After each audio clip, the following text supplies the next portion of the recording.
atividades erradas no dia do Senhor, mas com a graça de Deus isso não vai nos impedir de ouvirmos a palavra de Deus e de podermos entender a sua palavra, porque o Senhor é maior do que os inimigos da sua igreja, os inimigos do seu povo. Mateus 6, sermão do versículo 25 até o versículo 34. Acompanhe a leitura da palavra do Senhor. Este texto já conhecido nosso. Por isso vos digo, não andeis ansiosos pela vossa vida, quanto a que haveis de comer ou beber, nem pelo vosso corpo, quanto a que haveis de vestir. Não é a vida mais do que o alimento e o corpo mais do que as vestes. Observai as aves do céu, não semeiam, não colhem, nem ajuntam em celeiros, contudo vosso Pai Celeste as sustenta. Porventura não valeis vós muito mais do que as aves? Qual de vós, por ansioso que esteja, pode acrescentar um côvado ao curso da sua vida? E por que andais ansiosos quanto ao vestuário? Considerai como crescem os lírios do campo. Eles não trabalham nem fiam. Eu, contudo, vos afirmo que nem Salomão, em toda a sua glória, se vestiu como qualquer deles. Ora, se Deus veste assim a erva do campo, que hoje existe, e amanhã é lançada no forno, quanto mais a vós outros, homens de pequena fé. Portanto, não vos aquieteis, dizendo, o que comeremos? Que beberemos, ou com que nos vestiremos? Porque os gentios é que procuram todas essas coisas, pois vosso Pai Celeste sabe que necessitais de todas elas. Busca, pois, em primeiro lugar o seu reino e a sua justiça, e todas essas coisas vos serão acrescentadas. Portanto, não vos inquieteis com o dia de amanhã, pois o amanhã trará os seus cuidados. Basta ao dia seu próprio mal. Amém. Pode sentar. Queridos, com a graça de Deus, hoje nós vamos concluir nossa série de sermões sobre o tema da ansiedade. Foi uma preciosa caminhada que nós tivemos aqui em vários textos bíblicos que tratam sobre o tema. Não foram sermões temáticos, foram sermões expositivos. Nós pudemos ouvir a palavra do Senhor. Nós aprendemos aos pés do Senhor que nós devemos lidar com a ansiedade com as instruções da Bíblia, e que a instrução da palavra de Deus é suficiente para isso. Nós não precisamos da ajuda de homens desse tempo, não está em psicólogos, não está em psiquiatras, ou até mesmo em remédios, a solução para o problema da ansiedade, mas sim no Senhor e na sua maravilhosa e bendita palavra, aplicada em nossos corações por meio do Espírito Santo. Hoje nós seremos conduzidos pelo Senhor, não de maneira diferente, mas sim da mesma maneira, em mais uma porção da Escritura, em um texto que já é conhecido nosso. Esse texto já foi pregado aqui na igreja. Mas, queridos, não há como a gente expor vários sermões sobre ansiedade e não passarmos por esse texto. E por que não também não fecharmos nesse texto? Porque esse é um texto onde o Senhor Jesus gasta muito tempo tratando sobre essa perspectiva da ansiedade. É um texto focado na ansiedade, ligado à idolatria, às riquezas. E é preciso que nós entendamos isso, o contexto do texto, para que nós possamos entender melhor o texto. O texto está em um momento em que Jesus está tratando sobre isso, a idolatria às riquezas. Se você voltar alguns versículos, a partir do versículo 19, você vai ver essa realidade, Jesus falando que a gente não deve buscar tesouros aqui na terra, mas sim tesouros no céu. Jesus fala logo em seguida, a partir do versículo 22, que os olhos são a lâmpada do corpo, que como o homem vê a esse mundo, é assim que o homem vai viver também, de acordo com aquilo que ele vê. Nós vemos também no versículo 24, Jesus ensinando de maneira muito clara, irmãos. Veja, ninguém pode servir a dois senhores. Você consegue entender isso? Ninguém pode servir a dois senhores, porque ou vai servir a um e aborrecer o outro, ou vai servir a outro e aborrecer aquele outro. E ele conclui o versículo 24 dizendo, não podeis servir a Deus e às riquezas, mostrando que é impossível que o homem viva uma vida de idolatria e viva uma vida também de temor ao Senhor, uma vida também no caminho do Senhor. E é por conta das riquezas, é por conta dos bens desse mundo que os homens andam inquietos, porque eles estão muito preocupados com as coisas do aqui, as coisas do agora, e nós temos aprendido essa realidade. Todas as vezes em que o nosso coração anda ansioso, todas as vezes em que nós andamos inquietos, é porque nós não estamos confiando no Senhor, ou tendo prazer no Senhor, como nós deveríamos ter. É porque nós estamos amando mais algumas coisas desse mundo, colocando a nossa confiança nas coisas desse mundo, e não no Senhor.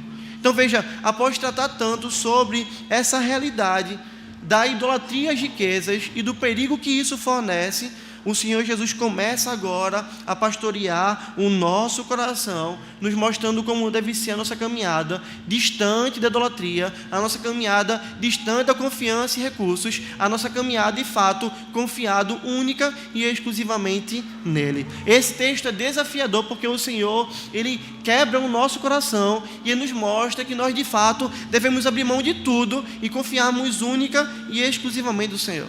É por isso que o tema de hoje, para concluir essa série de sermões sobre ansiedade, é: não vos inquieteis. É isso que o Senhor quer tratar comigo e é isso que o Senhor quer tratar com você. Não se inquiete. Nós poderíamos ainda trazer outra tradução: não ande ansioso, não fique ansioso, não fique inquieto, ande tranquilamente. Como é, amados irmãos, que nós não iremos nos inquietar? Nós não iremos nos inquietar, em primeiro lugar, se nós entendermos de maneira muito clara que Deus é o nosso Criador e Ele também é o nosso mantenedor. É isso que o Senhor Jesus diz no versículo 25. Veja, tratei sobre idolatria, agora estou falando para vocês algo, prestem atenção. Por isso, é assim que ele começa o versículo 25, por isso, diante daquilo que eu falei, eu digo a vocês: não andeis ansiosos pela vossa vida, quanto a que haveis de comer ou beber, nem pelo vosso corpo, quanto a que haveis de vestir. Não é a vida mais do que o alimento, e o corpo mais do que as vestes? Você consegue entender a realidade do que está aqui? Jesus, ele está dizendo para mim, e ele está dizendo para você: não ande ansioso. Mas não ande ansioso quanto ao que você pode comer ou ao que você pode beber. Também não ande ansioso pelo vosso corpo, quanto àquilo que você pode vestir. Veja como ele fecha: não é a vida mais que o alimento, e o corpo mais do que as vestes. O Senhor está nos mostrando aqui, irmãos, que Ele é o Criador de tudo que existe. Deus é aquele que criou a todas as coisas, e Ele não é como um relojoeiro. Deus não cria um relógio, dá corda nesse relógio e depois deixa o relógio funcionando e vai-se embora. Não, esse não é o nosso Deus. Deus, ele cria todas as coisas, mas ele também mantém todas as coisas. Ele também sustenta todas as coisas. E é isso que Jesus está lembrando aos seus ouvintes. Não andem ansiosos pelo que vocês vão comer, pelo que vocês vão beber. Veja, aquele que criou a vida, aquele que deu a vida, ele é também aquele que vai suprir tudo aquilo que vocês precisam. Aquele que criou a vida é aquele que também é o mantenedor da vida. É por isso que ele vai dizer: não é a vida mais do que o alimento e o corpo mais do que as vestes. Eu criei você, eu dei vida a você, e a vida não é mais importante do que o alimento. Eu não dei um corpo a você, então o seu corpo não é mais importante do que camisa, do que calça e do que vestido. O que Cristo está nos mostrando é: eu dei algo a você muito mais precioso do que bens dessa terra. E se eu dei isso a você, se eu cuidei de você assim, veja, porque eu também não cuidaria de você, dando a você o que comer, dando a você o que beber e dando a você o que vestir. Jesus está nos chamando a retirarmos nossos olhos da roupa, do alimento, daquilo que nós bebemos, e a colocarmos única e exclusivamente os nossos olhos nele. Porque é no Senhor, irmãos, que nós encontramos refúgio. É no Senhor que nós encontramos amor, é no Senhor que nós encontramos cuidado, é no Senhor que nós encontramos plena alegria, é no Senhor que nós encontramos satisfação e não nas coisas desse mundo. Deus está dizendo: para de olhar para a roupa, para de olhar para a comida, para de olhar para a bebida, olha para mim, porque eu criei você, eu dei vida a você e eu sou soberano, eu supro as suas necessidades, eu cuido de vocês. Não foquem nas coisas desse mundo. Você consegue perceber que essa é a mesma realidade que Abacuque compreendia? É por isso que no capítulo 3 de Abacuque, versículos 17 e 18, o profeta disse assim, inspirado pelo Espírito de Deus: ainda que a figueira não floresça, nem haja fruto na vide, o produto da oliveira minta, e os campos não produzam mantimentos, e as ovelhas sejam arrebatadas do aprisco, e nos currais não haja gado, todavia eu me alegro no Senhor, e exulto no Deus da minha salvação. Olha o que o profeta está falando: mesmo que tudo me falte, Mesmo que todas as coisas me sejam retiradas, veja, eu não vou ter mais o azeite da oliveira, eu não vou ter mais essa bênção que o povo de Deus considerava, eu não vou ter mais o figo doce para poder comer e alegrar o meu paladar, mas ele vai descendo e ele vai continuar a falar de coisas mais específicas. O campo não produz mantimento se eu não tiver mais arroz, se eu não tiver mais feijão, se não tiver mais macarrão, se não tiver mais carne, porque as ovelhas foram arrebatadas e não há mais gado no aprisco. Veja, se eu tiver o Senhor, eu tenho o quê? Eu tenho tudo. Se eu tenho Deus, eu tenho tudo, então eu vou me alegrar em quem? Eu vou me alegrar nele, no Deus da minha salvação. E é assim que o Senhor nos chama a vivermos, irmãos. Se nós temos o Senhor como nosso único Deus, se nós confiamos nele e não nos ídolos desse tempo, nós não temos motivo para ficarmos inquietos pelas coisas desse mundo. Nós não temos motivos para ficarmos preocupados com as coisas desse mundo. E é isso que o nosso coração tanto nos tenta, a buscarmos satisfação, a buscarmos segurança, a buscarmos prazer, a buscarmos paz nas coisas desse mundo. O nosso coração tenta levar a gente por esse caminho. E quando nós vamos para esse caminho, nós nos tornamos idólatras. Nós estamos adorando coisas no lugar do Senhor, colocando nossa confiança nessas coisas no lugar de Deus. Essas coisas passam a ser deuses com Deus minúsculo, com D minúsculo, na nossa vida. E é por isso que a ansiedade brota no nosso coração. Porque nós sabemos o que, irmãos? Não há segurança em nada daqui. Não há como nós temos paz em nada. Veja, você sabe que você pode ficar ansioso se você tiver pouco dinheiro na conta, mas também se você tiver muito dinheiro na conta. Olha para a vida dos ricos. Quem ganhou muito dinheiro vive ansioso porque está com medo de perder o dinheiro que ganhou. Porque sabe que aquilo dali é vento, dinheiro na mão. A gente já tem um ditado que diz, é o quê? É vendaval. Uma hora você tem e outra hora você não tem mais. E é por isso que a ansiedade chega no coração dessas pessoas e às vezes assola também o nosso coração. Porque nós temos medo da falta de coisas do aqui, da falta de coisas do agora, e nós não estamos satisfeitos no Senhor como nós deveríamos estar. Nós não estamos descansando, irmãos, na preciosa doutrina da providência de Deus, tão explicada de maneira tão clara na Confissão de Fé de Westminster, quando ela vai dizer que Deus dirige, sustenta, dispõe, governa todas as suas criaturas, todas as suas ações, todas as coisas, desde a menor até a maior. Deus é o Deus que controla absolutamente tudo. E é por isso que nós não precisamos ficar ansiosos ou temerosos quanto ao futuro, porque a nossa confiança e a nossa satisfação se encontra no Deus que criou todas as coisas, se encontra no Deus que sabe o que é melhor para nós, se encontra no Deus que é a razão da alegria para a gente mesmo quando nós perdemos todas as coisas. Se nós vivermos assim, amados irmãos, se nós andarmos nesse caminho, nós iremos olhar para a ansiedade e fechar a porta do nosso coração na cara da ansiedade. Nós descansaremos na promessa que o Senhor nos faz nesse texto, quando Ele vira para mim e para você e vai dizer, a vida é mais importante do que a comida, o corpo é mais importante do que as vestes que você tem. Eu criei você e eu também mantenho a sua vida, eu sustento a sua vida, eu dou aquilo que você precisa. Mas aqui eu quero chamar a sua atenção para uma realidade de que nesse texto, nós vemos que o Senhor não está prometendo a gente filé mignon, lagosta, ou bens aqui dessa terra. O Senhor está nos prometendo, amados irmãos, aquilo que nós precisamos, aquilo que nós temos necessidade. É isso que nós olhamos aqui na palavra de Deus: comida, bebida e o quê? E vestimenta.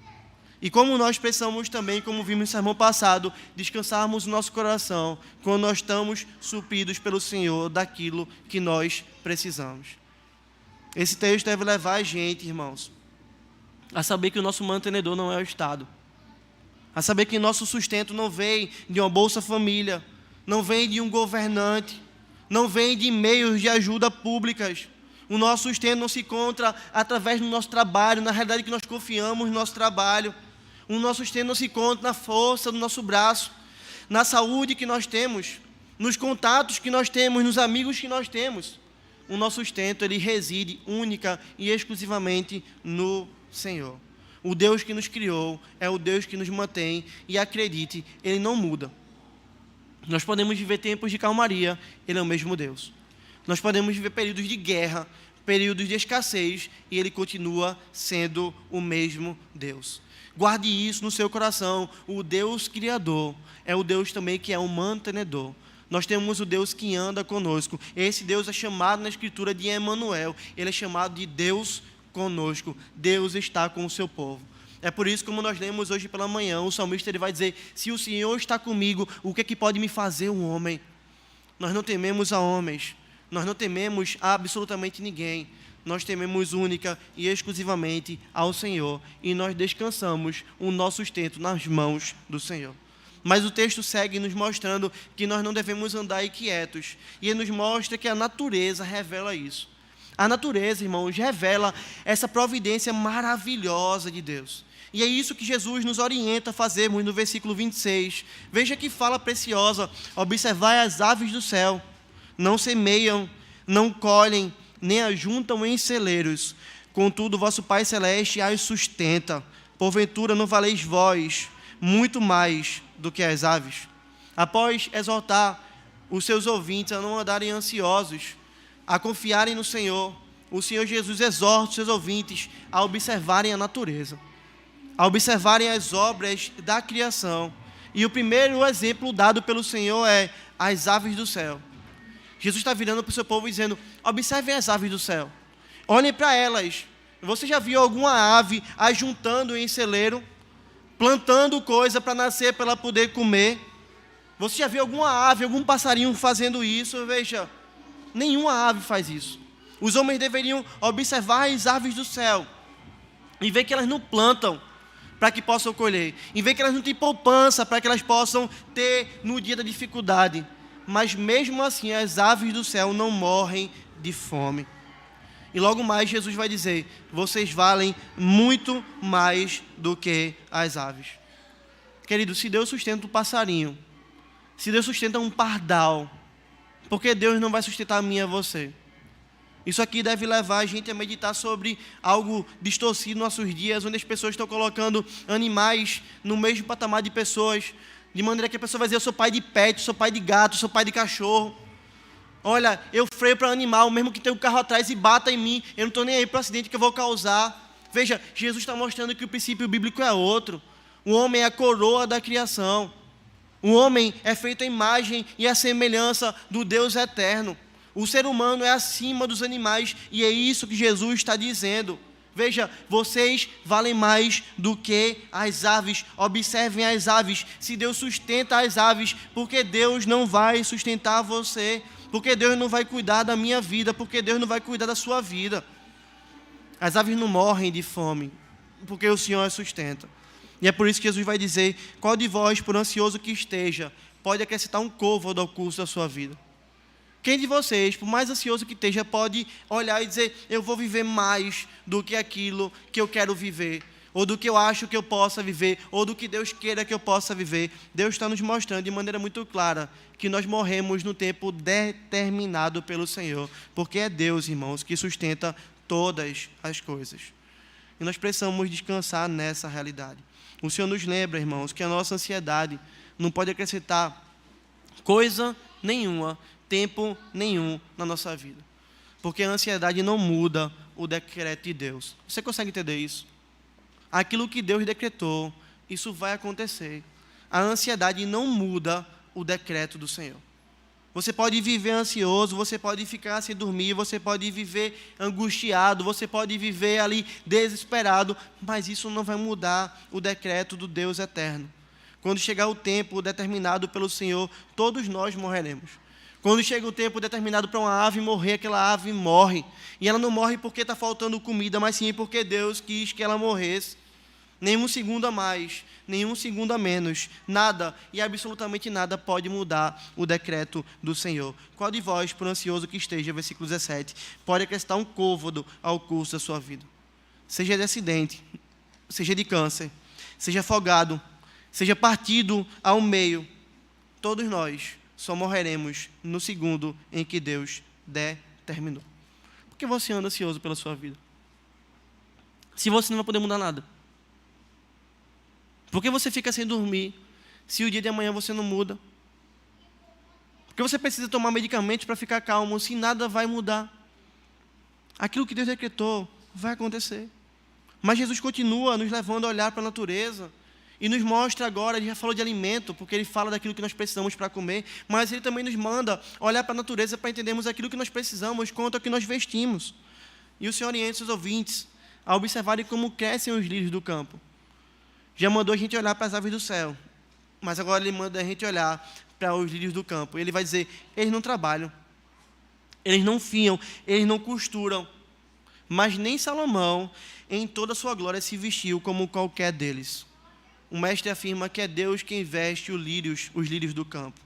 Uma erva que existe hoje e que amanhã é lançada no fogo. Veja o que ele vai fazer agora. Ele vai comparar mais uma vez a natureza ao ser humano. E olha que fala preciosa no versículo 30. Se Deus veste assim a erva do campo, que hoje existe, e amanhã é lançada no forno, quanto mais a vós outros, homens de pequena fé. Eu gosto muito da didática de Cristo, porque ele parece que vai fechando as lacunas de incredulidade no nosso coração. Porque você pode estar pensando assim, enquanto você olha, pastor, as aves do céu não morrem de fome, porque se não tiver comida num lugar, ela sai de um lugar e ela voa para outro lugar, e naquele lugar ela se alimenta. E se você pensa isso, está dizendo, a ave do céu não morre de fome porque ela tem capacidade de conseguir recurso para si mesma. Não é porque Deus sustenta. Veja, essa incredulidade pode brotar no nosso coração.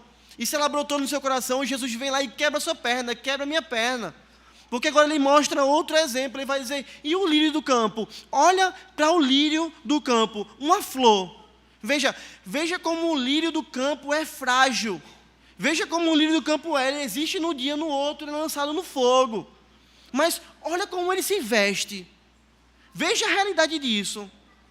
Nem Salomão, em toda a sua glória, se vestiu como um lírio do campo. E o que é que o lírio faz? Ele fica lá parado, não é verdade? Ele não sai de um lugar para outro. Ele não se movimenta. Ele foi plantado ali, ele cresceu ali, ele vai morrer naquele lugar. Mas num tempo determinado pelo Senhor. Porque o Senhor é aquele que sustenta o lírio do campo. Porque o Senhor é aquele que é o soberano e que veste o lírio do campo com uma roupa tão bela que nem mesmo Salomão, em toda a sua glória, conseguiu se vestir. E Jesus está dizendo para mim e para você, veja, se Deus veste assim a erva do campo, que hoje existe, e amanhã é lançada no forno, quanto mais a vocês, quanto mais a vocês, quanto mais a mim, quanto mais a você, quanto mais a cada um de nós, ele quebra nossas pernas. Fechando o texto aqui no versículo 30, dizendo, homens de pequena fé. Se vocês que são homens de uma fé tão pequena, mesmo assim Deus é gracioso, misericordioso e veste vocês. Veja, se ele veste o lírio do campo, será que ele não vai vestir vocês? É assim que o homem deve fazer, irmãos. A criação revela a providência de Deus. A natureza revela que Deus é um Deus de providência, que Deus é um Deus de cuidado. Basta os homens olharem para os lírios do campo e eles vão ver que Deus é o seu sustentador. Que Deus dá coisas até maiores do que Salomão teve. Se Deus veste assim um lírio do campo, será que Deus não vestirá você? Será que você hoje consegue dizer assim, pastor, eu tenho um motivo para andar ansioso? Deus, eu tenho um motivo para andar ansioso. Queridos, se nós tivermos um motivo para andar ansioso, o único motivo que nós temos é que nós somos homens de pequena fé. É porque está nos faltando fé, e esse motivo é pecado, porque nós somos chamados a crermos no Senhor. É por isso que nós devemos nos arrepender. Se nós estamos confiados em nós mesmos e nas coisas desse mundo, os homens devem olhar para a criação e se arrependerem e verem, Deus é o Deus supridor, Deus é um Deus cuidadoso, Deus é um Deus bom. Ele cuida das aves, Ele cuida dos lírios, Ele cuida também de mim. Eu vou entregar os meus cuidados ao Senhor. Só que o texto é tão interessante, irmãos, e tão precioso, que ele deixa claro que não há razão nenhuma para que nós, como povo de Deus, nos inquietemos. Porque são os descrentes que vivem dessa maneira. Essa verdade, para mim, é a mais chocante do texto. E a mais desafiadora do texto, porque Jesus ele vai aprofundando o seu raciocínio. Entende? Ele vai tratando o nosso coração. É como aquela mãe que vai ali espremendo o furúnculo de uma criança. E já está doendo, mas está saindo aquelas coisas ruins. Mas chega aquele momento que a mãe chama, né? Tem que sair um carnegão. Eu nunca entendi o que era isso. Eu sei que doía pra caramba. Mas é preciso tirar aquilo porque está enraizado lá dentro. E Jesus está tratando nosso coração com ansiedade, dizendo: olha, não anda ansioso pelo que você come ou bebe. Olha para a natureza. Observa a natureza. Vocês são homens de pequena fé. Mas depois ele aprofunda, ele vai na raiz do problema. Ele vai dizer, porque são os descrentes que vivem dessa maneira. Quem vive ansioso não é o povo de Deus. Quem vive ansioso são os descrentes. Veja, isso não é isso, 31 e 32. Portanto, veja, olha mais uma conjunção aqui que está ligando ao que está anteriormente. Se Deus veste a erva do campo, o lírio do campo, se Deus cuida dos pássaros, se Deus deu vida, se Deus deu corpo, Ele sustenta a vida, Ele sustenta o corpo. Então veja, isso tudo tem que culminar, tem que correr para algo. Portanto, não ande inquieto. Veja, é um imperativo. Não ande inquieto dizendo: que comeremos, que beberemos, ou com que nos vestiremos. Se vocês entendem quem Deus é, se vocês veem a manifestação de Deus na criação, não ande ansioso dizendo: o que eu vou comer, o que eu vou beber, o que eu vou vestir. Por que da razão? Porque os gentios é que procuram todas estas coisas. Pois o vosso Pai Celeste sabe que necessitais de todas elas.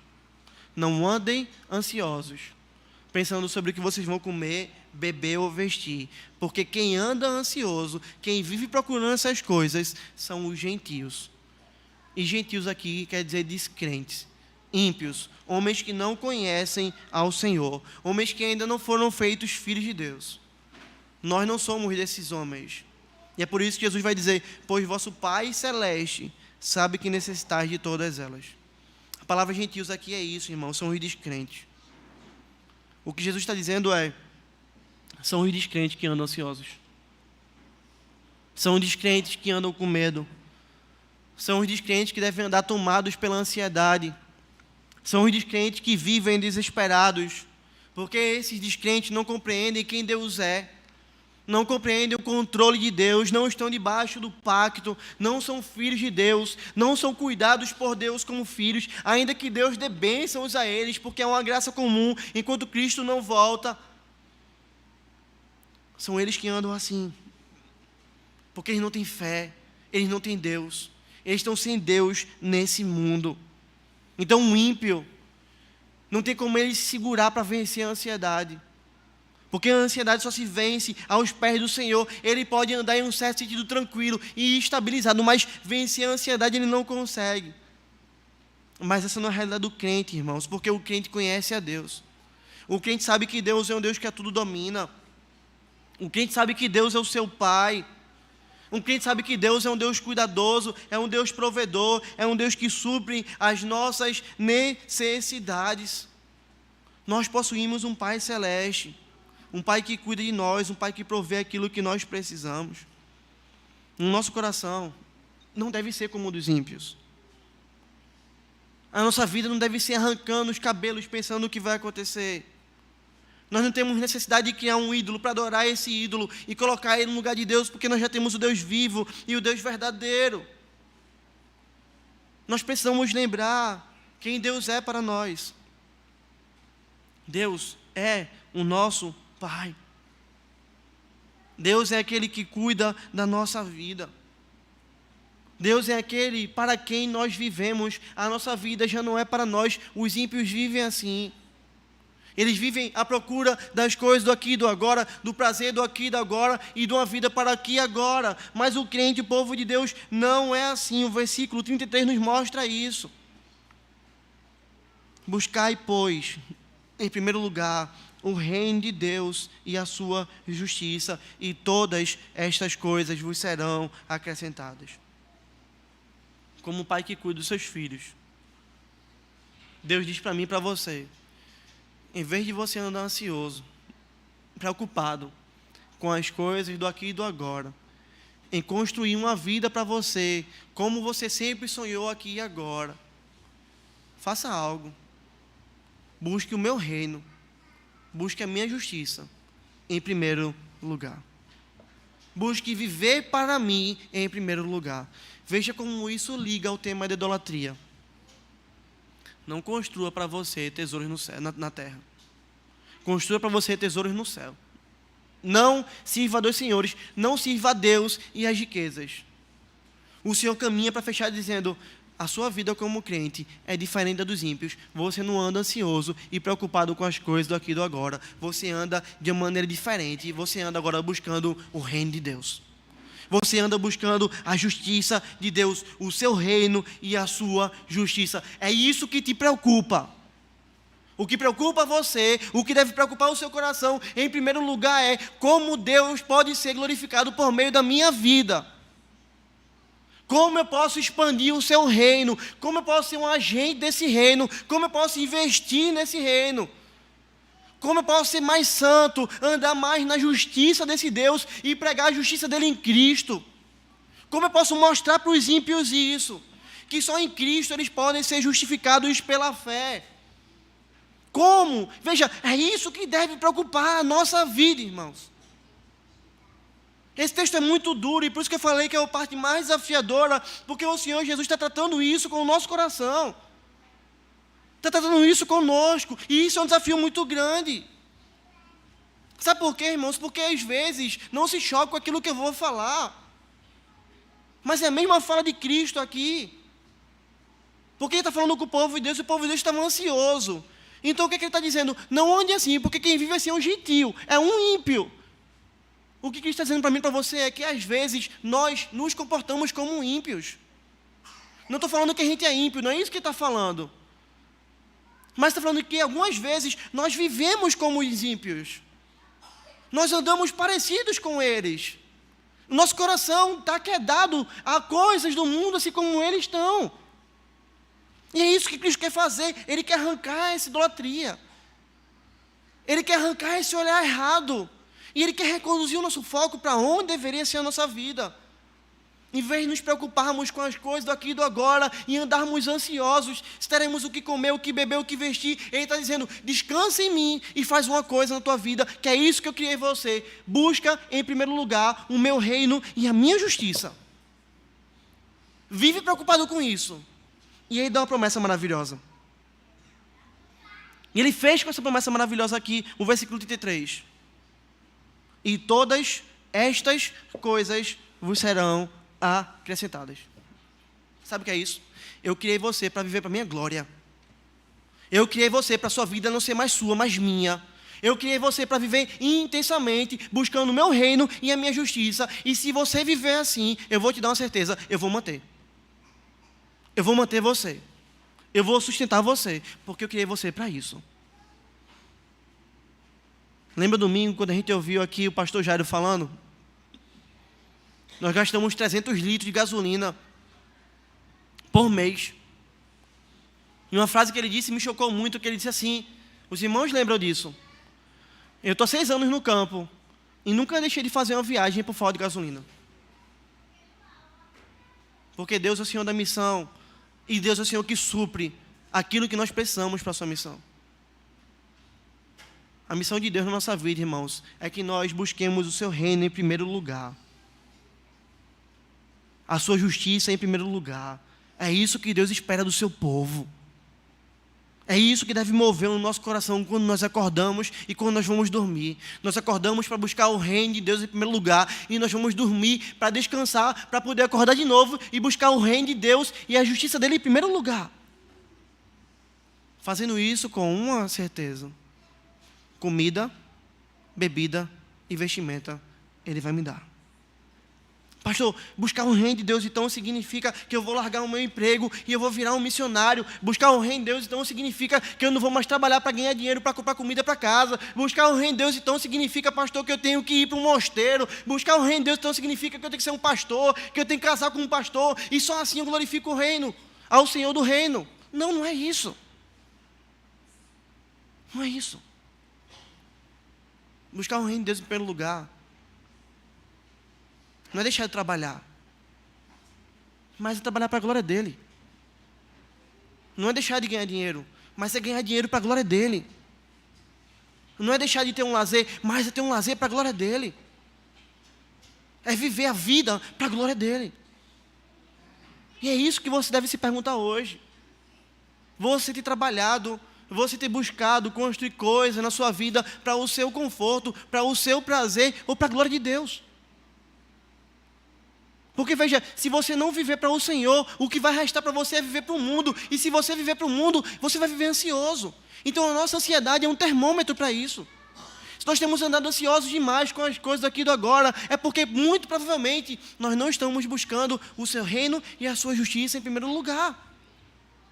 Porque se eu saio para trabalhar e eu trabalho para a glória de Deus, e Deus tem me dado X reais por mês, e eu tenho feito o meu melhor trabalho para a glória de Deus, eu não ando insatisfeito por não ter 2x, por não ter 3x, por não ter 4x. Eu posso até desejar aquilo, mas se eu desejar ganhar mais, eu desejo ganhar mais para a glória de Deus. A finalidade é essa.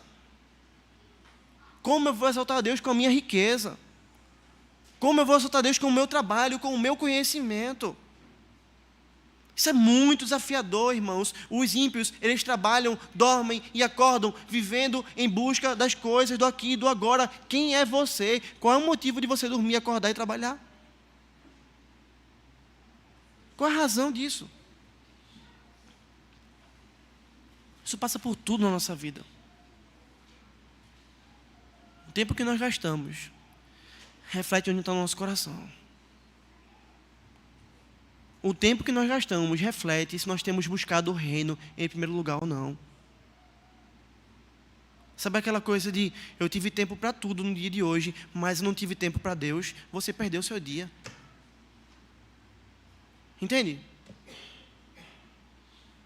Esse é um dia que eu não orei em nenhum momento da minha vida. Quando a Bíblia me manda orar sem cessar, é porque eu não estou vivendo o reino como eu deveria viver.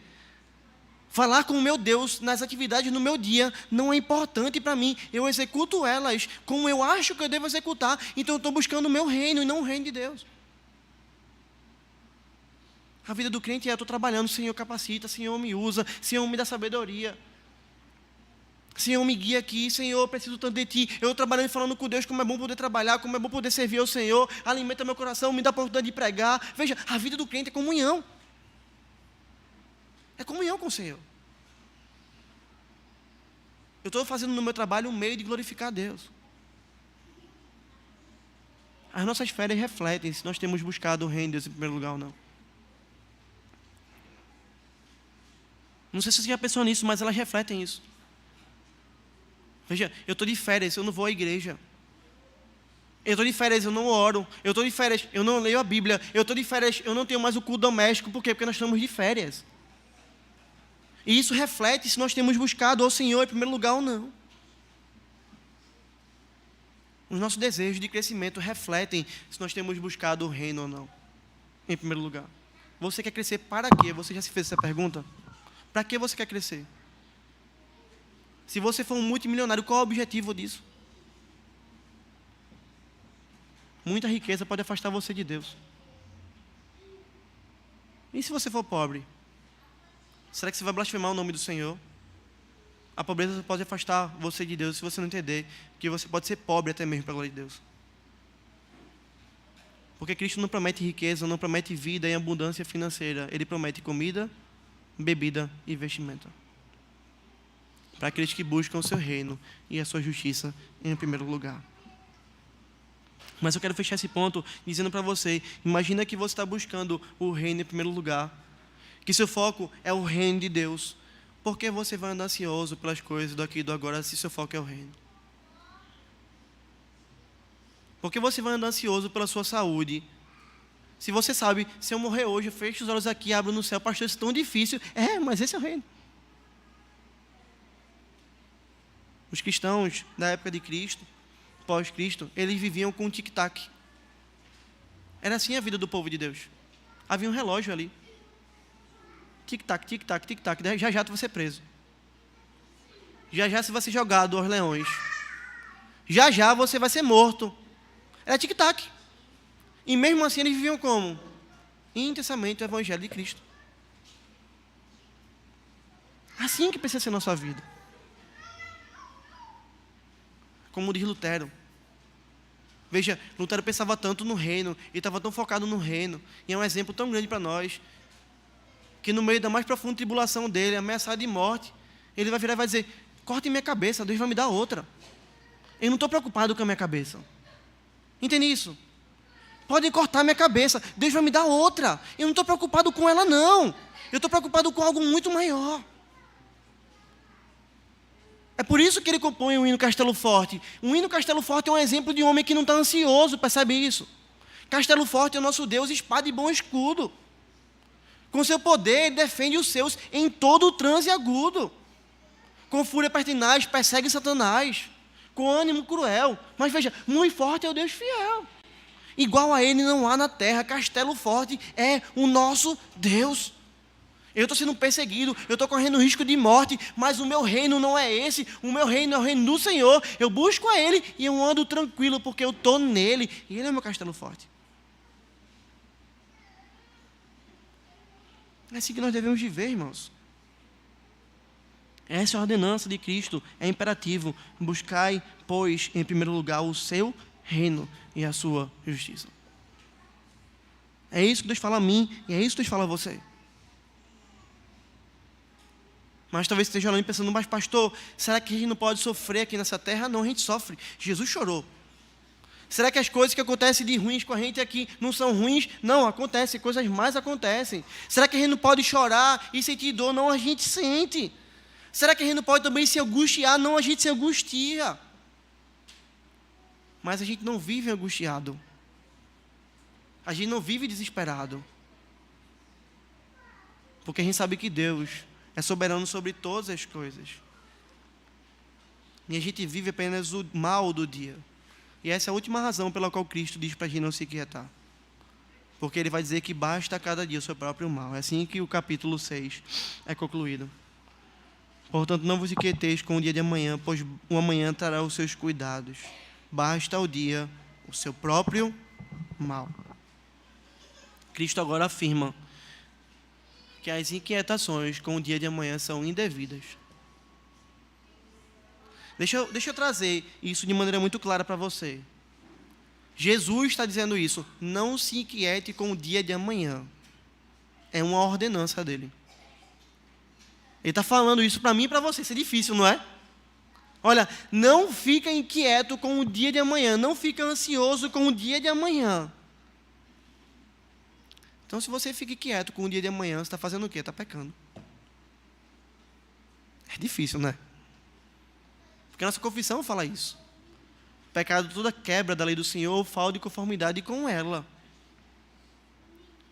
Então, veja, se eu quebro a lei de Deus, eu estou pecando. Se eu não estou conforme a lei de Deus, eu estou pecando. E Jesus é aquele que está dizendo para mim e para você, o Senhor da lei: não ande ansioso, preocupado, inquieto com o dia de amanhã. E Ele dá razão a gente. Pois o amanhã trará os seus cuidados. Pastor, será que isso ainda tem a ver com idolatria? Tem tudo a ver com idolatria. Veja, quando você anda inquieto com o dia de amanhã, preocupado com o que vai acontecer amanhã, quem é que está no centro da sua vida e quem é que está tentando resolver seus problemas? É você mesmo. Se eu estou em casa, eu digo assim: eu não consigo dormir porque minha mente não para. Porque eu estou preocupado com o dia de amanhã. Seja sincero, o que é que passa na sua mente? 7.900.000 possibilidades de resolver o problema do dia de amanhã, não é? Eu estou focando em quem? Em mim mesmo. Eu sou meu próprio ídolo. Não ande assim. Por que eu não posso andar assim? Porque Jesus vai dizer: o amanhã trará os seus cuidados. Basta o dia o seu próprio mal. Quando chegar amanhã, o mal de amanhã, você lida com ele quando? Amanhã. Porque basta o dia o seu próprio mal. O mal chega e eu lido com ele. O mal chega e eu lido com ele. O mal chega e eu lido com ele. E se Deus permitir que o mal chegue a mim, Ele vai estar comigo, me sustentando e cuidando de mim no meio do mal. Quantas vezes você já andou inquieto com o dia de amanhã? com o mal que você achava que vinha no dia de amanhã, e esse mal não chegou a você. Você botou a mão na cabeça e depois disse: como eu fui bobo, né? Como eu fui tolo. Fiquei preocupado aqui sem ir dormir, não aconteceu nada. Aí é prova, né? Quando a gente é adolescente. Eu vou tirar nota baixa, eu vou tirar nota baixa. Chegar em casa para vir no castigo, eu vou apanhar. Aí pega a prova lá 8 e tá tranquilo. O teólogo J.C. Ryle, ele vai dizer que a única coisa que nós podemos ter certeza é que se o dia de amanhã nos trouxer uma cruz, aquele que a envia irá nos enviar a graça necessária para carregá-la. É isso que o Senhor, Ele faz conosco, irmãos. Chegou o dia de amanhã. Se o mal chegou, Deus vai estar do meu lado e vai me dar graça para poder carregar aquela dificuldade. Por que Ele vai estar do meu lado? Porque Ele garante que Ele nunca nos deixa. Porque Ele garante que está conosco. Por isso, irmãos, nós devemos olhar para esse texto e olharmos para tudo que nós temos aprendido.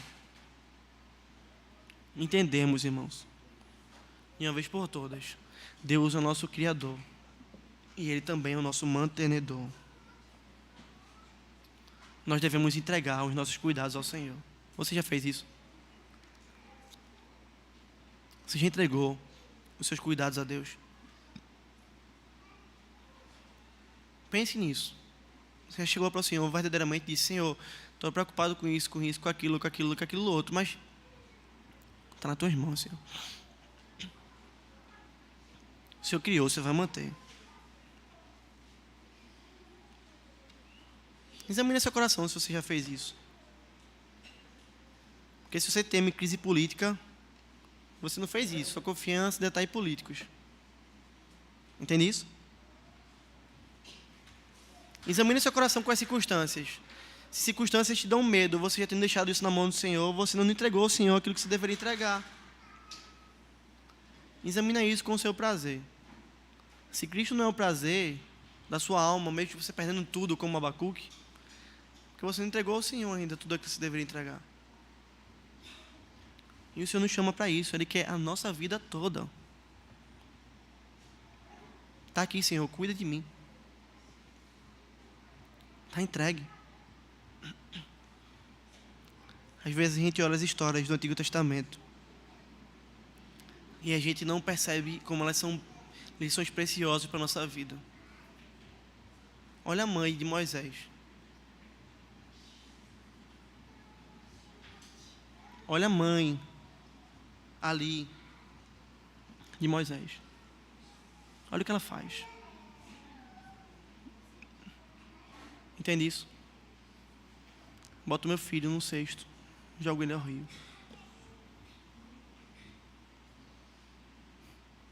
Posso ficar de longe observando. Mas veja, o que é que acontece com um bebê se ele cair no rio? Quanto tempo ele demora para morrer? Lança teu pão sobre as águas. Lança teus cuidados ao Senhor. Não é isso que o salmista nos ensina? Entrega o seu caminho ao Senhor. Confia nele. E o mais Ele fará. Se Deus cria e Ele mantém, Ele é o local seguro em que eu posso entregar o meu caminho ao Senhor. E se meu caminho tem que entregar ao Senhor, eu descanso nele. Eu descanso no Senhor. Mas, pastor, e os caminhos daqueles que eu amo? Nós deixamos eles também na mão do Senhor. Nossos filhos e irmãos não são nossos. Não são nossos. Eles são de quem? Eles são do Senhor. Eles pertencem ao Senhor. A gente foi numa neurologista e ela disse que Davi tinha que fazer um exame com suspeita de hidrocefalia. Meus filhos têm a cabeça grande, a gente puxaram o pai. E a gente sofre com aquilo. Sofrer não é pecado. Mas o que a gente fazia era dizer para o Senhor: Davi é do Senhor, Deus. Davi não é nosso. Davi é do Senhor. Ele pertence ao Senhor. E é só nisso, irmãos, que nós encontramos paz no nosso coração. Deus é o Criador e Ele também é o mantenedor. Mas também, irmãos, nessa jornada, quando a ansiedade for batendo no nosso coração, nós também precisamos usar esses remédios que o Senhor nos dá e começarmos a olhar para a criação. E eu queria te convidar a praticar isso que você está ouvindo hoje. É uma orientação do Senhor Jesus. Observe as aves, observe os lírios. Veja, é remédio para a alma. É solução para nossos problemas. É meio para vencer a ansiedade. Sabe uma coisa que a ansiedade faz conosco? Ela nos cega. Se você for sincero e lembrar dos momentos que você foi ansioso, você vai lembrar que é isso que a ansiedade fez, ela te cegou. Ela só levou você a olhar para o problema, única e exclusivamente para o problema, e viver no meio do furacão do problema. Toma seu coração dessa maneira, é isso que a ansiedade faz. É por isso que o Senhor diz, olha, quando a ansiedade chegar, olha para a criação. Observa a criação. Está começando a ficar ansioso. Olha para o céu, vê se tu vê algum pássaro. Abre a janela, vê se tu vê alguma árvore. Vai para a praia. A gente mora perto da praia, não tem floresta aqui perto, mas tem a praia. Ninguém rega os coqueiros da praia. Mas está tudo lá, os coqueiros são nossos lírios hoje. Observa aquele mar gigante. Tem alga, tem tubarão, tem baleia. Não entra não para não ser comido. Mas observa aquele mar e lembra, Deus está sustentando todo esse ecossistema aqui. Ninguém jogou comida aqui para os animais comerem, não. É Deus que está sustentando tudo. Faz isso. Observa a obra da criação e faz. Deus está cuidando da criação. Deus cuida muito melhor de mim. E descansa o teu coração na certeza de que você não pode acrescentar nenhum côvado, nenhum segundo, nenhum espaço e tempo ao custo da sua vida. Descansa o teu coração na soberania de Deus. Está com medo de morrer? Lembra daquilo que o salmista diz no Salmo 139, versículo 16. Os teus olhos me viram a substância informe, e no teu livro foram escritos todos os dias, todos os meus dias, cada um deles escrito e determinado, quando nenhum deles havia ainda. Para de cantar que Deus tem uma nova história para você. Isso é baboseira. Para de ficar com isso. Esquece essa música, Fernandinho. Isso é baboseira. Lembra? Deus escreveu a minha história. Deus determinou a minha história. E só vai acontecer aquilo que Deus determinou. Ah, pastor, você está falando de determinismo? A Bíblia é determinista. Escrito e determinado. Você está aqui hoje, sentado nessa cadeira, foi determinado pelo Senhor. Para que você pudesse ouvir o evangelho dele. E ou rejeitar para a sua condenação, ou crer para a sua salvação. É nisso que nós descansamos. Mas saiba também, irmãos, que são os descrentes que vivem ansiosos. E esse ser uma maneira, esse ser um modo da gente aplicar essa verdade ao nosso coração. Como crentes, não deve haver espaços para ídolos em nossos corações. Nós somos cidadãos do reino. Paz, esperança, confiança e tranquilidade devem ser a nossa realidade. Porque o que nós estamos vivendo é o reino. Se os descrentes andam ansiosos pelas coisas desse mundo, e eu estou andando ansioso, isso significa que eu tenho que me afastar, eu tenho que abrir mão, eu tenho que me despojar das coisas desse mundo, porque a ansiedade está tomando conta, porque eu tenho amado o mundo demais. E eu preciso amar mais o Senhor. Eu preciso desejar mais ao Senhor. É aquela oração que a gente sempre fala aqui. Esse é um crente que não anda ansioso. É aquele que pode dizer, Senhor, me usa aonde o Senhor quiser. Me usa como o Senhor quiser. E me usa pelo tempo que o Senhor quiser. Minha vida é tua, Senhor. Completamente rendida ao Senhor. Faz tua vontade sobre mim. Se o Senhor glorificar o teu nome através da minha vida, está tudo certo. É isso que eu quero. Isso vai mudar tanta coisa na nossa vida, irmãos. Se nós vivemos assim, isso vai mudar tanta coisa na nossa vida. Tanta coisa. Se eu estaria disposto a ir para um país distante, como a gente ouviu aqui domingo, ir para o Amazonas, para o meio dos ribeirinhos, morar lá, pregar o evangelho lá. Você diria, não, pastor, eu sou da cidade, meu conforto é aqui. Nosso coração. Se nós entendemos que Deus é tudo e o reino é tudo, nossa vida é nada, nós vamos para onde Deus mandar. E é lá que vai haver tranquilidade. Que quando a nossa vida está na mão do Senhor e rendida a Ele, nós buscamos o seu reino em primeiro lugar, aí nós podemos fazer como o salmista disse no Salmo 4, versículo 8. Em paz me deito e logo pego no sono, porque, Senhor, só Tu me fazes repousar seguro. Eu me deito em paz e eu durmo logo, porque, Senhor, só o Senhor me faz repousar seguro. Você tem problema com insônia? A Bíblia tem uma teologia do sono.